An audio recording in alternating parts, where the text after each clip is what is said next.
New cottages have hot tubs. Old retreats have recycled bathtubs. Not everybody took a bathtub out of a house in Ohio and brought it all the way up here in their boat and brought it out here, but I did anyway. In PEI, this brand new cottage looks the part of a heritage home. It's absolutely typical to some of the places that were important to me when I grew up. It's like I'm back to 5 years old again. And one of the oldest cottages in Muskoka has been many things to many people. When my father bought this island, we changed the name to Home Island. It meant a great deal to two priests who never had a home.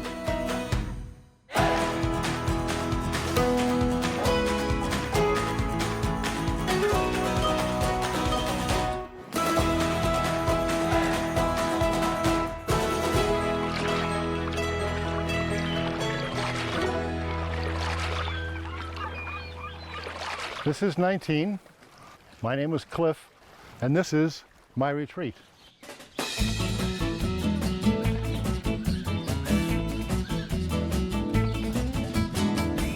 Just a man and his dog. That's the way Clifford Brennan likes it. He's been coming to this private island near Point O'Barrow on the edge of Ontario's Georgian Bay since 1967. It's an 8-hour drive from his childhood home in Cleveland, Ohio. On his first trip here, Cliff had no idea where they were going. I was 13. I was told to get in the car. In 1968, there was a racial riot in Cleveland. My dad, probably saw this stuff coming, and he thought what a good idea to have all his kids 300 miles away. His father found the place through some friends and bought the island, the existing cottage, and a small guest cottage for $7,500. Cliff, his parents, and his 5 siblings came up every summer through the 70s.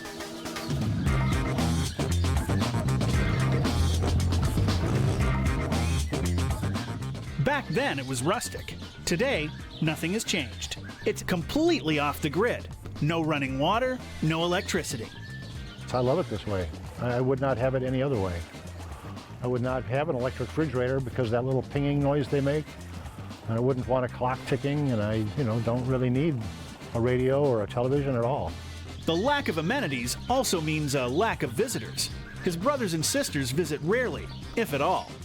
I come every year, I open it up every year, close it every year, pretty much pay the minor expenses. I pay for all the materials that come into it. And then I call the other 5 up and, they yell at me if I ask them for any money. So, the cottage hasn't exactly brought the family closer together. But the long-running family feuds means Cliff and 19 can do pretty much whatever they want, including taking an open-air bubble bath.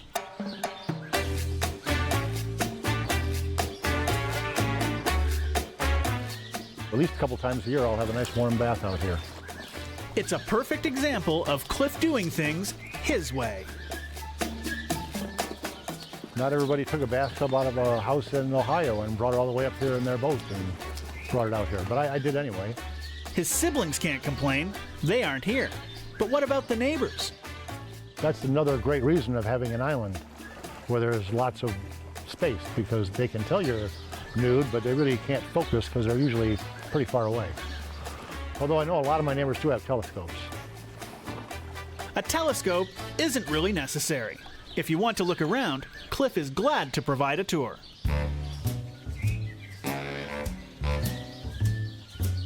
We have a falling apart, crumbling deck back here. So if any nails go through your shoe, I'm very sorry about that. This is fun. We have a nice bell. Would you like to hear the bell? This way, we have the bathroom. It's not an outhouse, it's a real flush toilet. And it's built into a sort of a bench so that the ladies might come, 2 or 3 at a time and socialize while enjoying the view out onto the bay from the toilet. And this is the private shower back here, which I enjoy. There's a little propane bottle, as well as the view into the bathroom. The view into the main cottage is equally unique. The room we're in now, 18 by 24 feet, is the original cottage. This is the room we bought. Well, here comes 19. He's coming.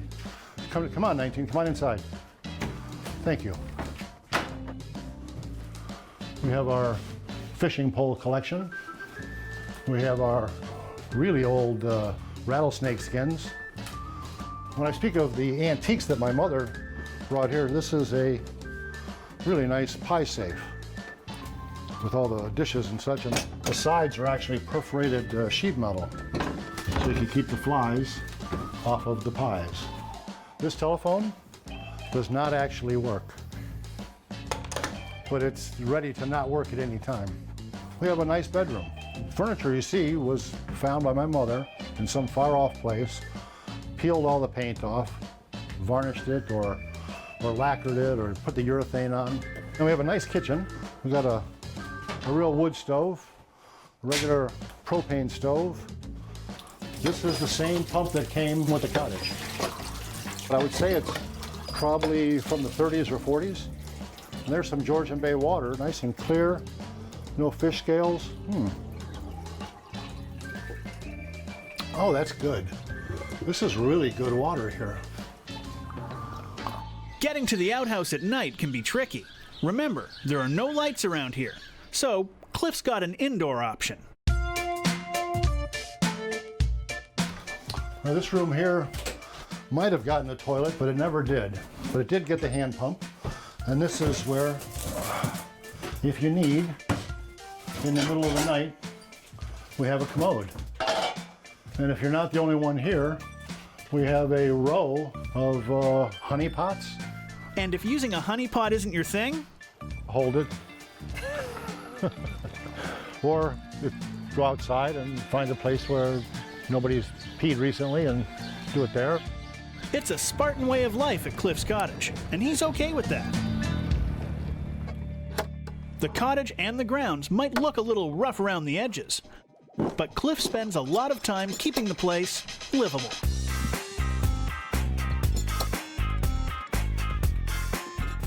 I like to fix things. I do the same thing at home, actually. I've been a repair person and a contractor since I was a little kid. Of course, it's not all work. Well, I swim about 5 or 6 times a day because you can feel the humidity. And if you do get up and start working, you will begin sweating immediately. It might not suit everyone's tastes. Heck, it probably doesn't fit many people's idea of an ideal summer getaway. But it's just right for a man from Cleveland and his dog. Clif's cottage is from 1967, and it still looks it. Ann and Lyman have a summer home that's almost brand new, but has a style that is timeless. Well, I always loved gables and verandas and deck, and I could visualize garden all the way around. I think that's an interesting thing. This one piece will make 52 layers. Watch on mobile devices or the big screen. All for free. No subscription required. Hi, I'm Ann. And I'm Lyman, and this is our retreat.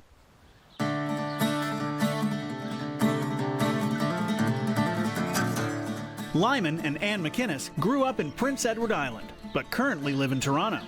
Despite the distance, they fly every summer to their cottage in a community called Lakeside, on the northern shore of the island.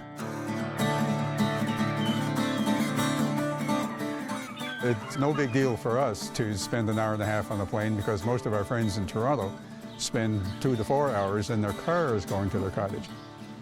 Islanders come back home. When you say Lyman? Oh yeah, absolutely. This beach alone is enough to bring you back every year. We can walk 6 miles on this beach. When they got married, they started coming back to PEI to rent cottages for a couple of weeks each summer. They eventually settled on the North Shore because that's where Lyman grew up.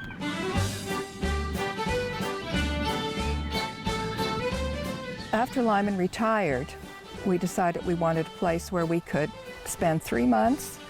By that time we had grandchildren, and we wanted a place too where we'd have lots of space to invite our Toronto friends to come and spend time with us. The property they bought was just a wooded lot, so they needed an architect. That's when they read a magazine article about Thomas Moore. Like them, he lived in Toronto, but spent his summers in PEI. We figured this will be perfect. This guy obviously loves the island because he has a cottage here.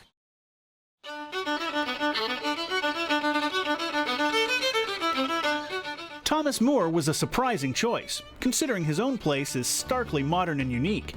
The opposite of what the McInneses were looking for.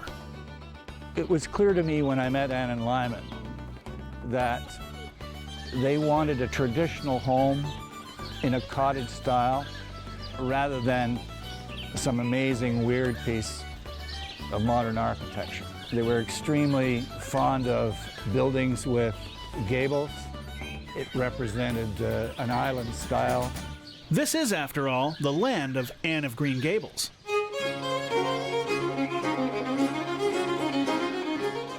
Well, I always loved gables and verandas and deck, and I could visualize garden all the way around.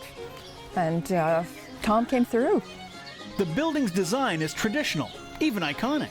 The name is, well, complicated.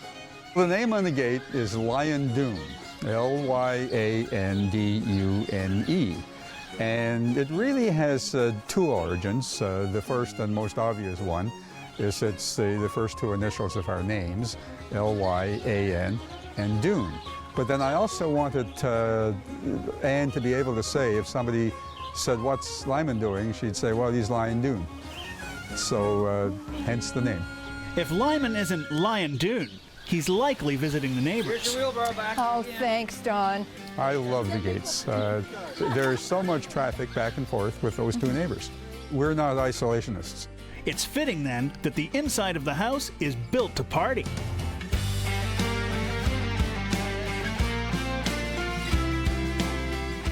I think what people, when they do get inside, the first thing they see is that it's open, it's very open, and they see where we live. My favorite spot in the whole house is our little round kitchen table in the corner with windows looking out into the garden. The decor is subdued and traditional, but there is the curious matter of the birdhouses. It all started when Tom Moore, the architect, and his wife Debbie came for dinner, and at that time everybody was bringing housewarming gifts, and Tom and Debbie brought a birdhouse. And I thought the perfect place for that was above our cupboards. And then I thought, that's a perfect place for more birdhouses. Everyone who came for the next year came with a birdhouse. That's number 74. That's right, 74 birdhouses inside the house. The ability to play host to their guests and also connect to their childhood has made this the perfect getaway for Anne and Lyman.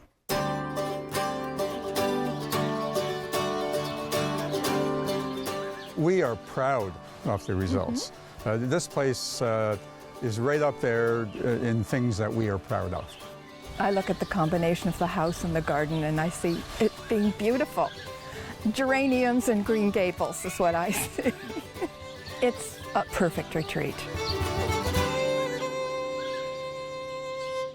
The gables and gates at Lion Dune are a tip of the hat to the history of PEI.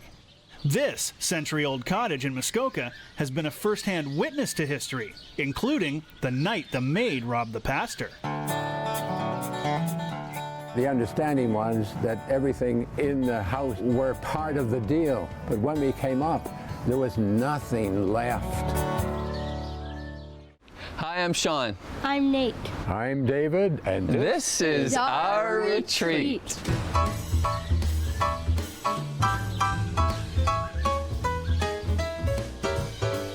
Three generations of the Luxton family have been spending their summers here since 1943. The cottage was already 55 years old when they moved in. That means it's one of, if not the oldest cottage in Ontario's Muskoka region. It sits nestled among the trees on an island that measures just 500 meters from end to end in the middle of Lake Joseph. When the Luxton family took over, they named it Home Island. I'm an Anglican clergyman, my father as well, and the clergy in our church never owns a house. So when my father bought this island, it meant a great deal to two priests who never had a home. This is the home that we've been coming to for 70 years. Home Island used to belong to the Honorable Alexander Morris, the second Lieutenant Governor of Manitoba. He bought it for $6. Turns out, it was a good investment. When the Luxtons bought it in '43, they paid $2,500 for it. The building was supposed to come fully furnished. All the Morrises had died, and the maid seemed to own it, and she sold it. And the understanding was that everything in the house were part of the deal. But when we came up, there was nothing left except what she couldn't cart away. Since that dubious beginning, the Luxton family has been busy writing their own history. Sean's mother, Mag, is the unofficial family historian. It's an original old cottage with a three-sided covered veranda, which is absolutely lovely. And Sean was married here. We had 100 people here for my wedding. With this amount of land, you can stack a lot of people up ways and crossways, and so we do that occasionally. This is where we have cocktails every night, so this is always sheltered, and this is really where we live. We bring our coffee out in the morning, we bring our lunch, and the kids eat far away on the picnic table, and it's perfection. Maintaining perfection in a historical building sometimes means modernizing.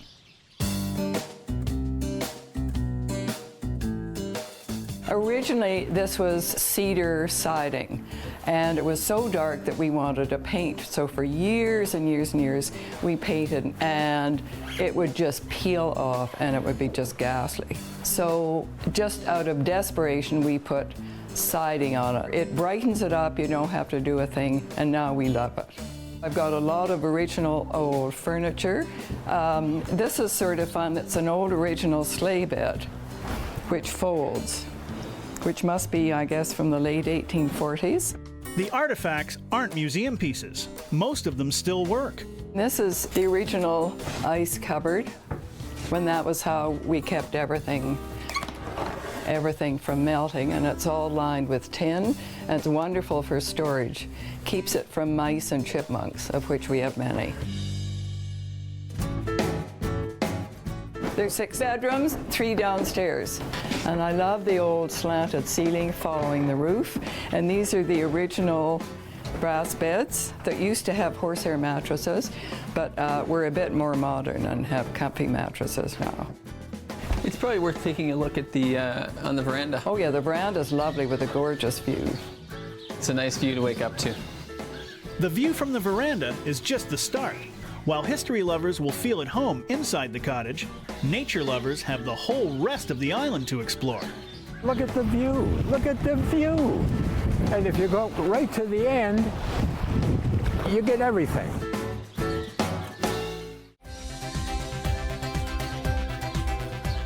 For 125 years, this cottage has looked out over Lake Joseph in Ontario's Muskoka region. For 70 of those years, it's been the retreat of the Luxton family. There are lots and lots of brand new cottages that are four-season cottages and much more luxurious than this. We've kept the rustic feel, and that's the way we like it. The cottage itself is lovely, but the real attraction here is that they have an entire 9-acre island to explore. We spend almost all our time swimming in the water, we're canoeing, we're fishing. So the fact that there are a few modern luxuries that we don't have in the cottage is a small portion of the time we spend. Nate gets his own private hideaway too. About 8 years ago, we had a bunch of people up for the weekend, and we wanted to build a treehouse for the kids, somewhere for them to go and for us to put them. And so we built this with old wood that was underneath the cottage. And we have a space communication device, a flagpole without a flag on it, lots of pulleys that don't pull anything up. It's a perfect treehouse. Playtime, for big and small, also extends to the dock, and from there, the rest of the lake. I've been fishing here since I was a kid, starting out fishing for rock bass in the slip of the boathouse and graduating out to motorboat trolling, and now in a canoe is how I like to do it. And there's tons of fantastic spots. If you don't want to go out in the boat, you can wander over to a place known simply as The Point. It's not terrifically windy now, but you can get a sense of how the tip of the island is really like the prow of a ship. And the waves come crashing this way, and when the storms come in and the weather comes in, you can just come to the point, wrapped up, and stand in that water there and just feel the force of the wind on you. But look at the view. Look at the view. And if you go right to the end, you get everything. The Point is more than just a spot with a great view. It's a place where everything and everyone comes together. The fact that we all in the city live in our separate homes and are very, very busy, and when we're here, everyone's together in the one piece of land, in the one cottage, and it gives us a chance to spend the time that we don't often get in the city to spend together for grandkids and grandparents and sons and fathers, and so it's part of what makes it really special.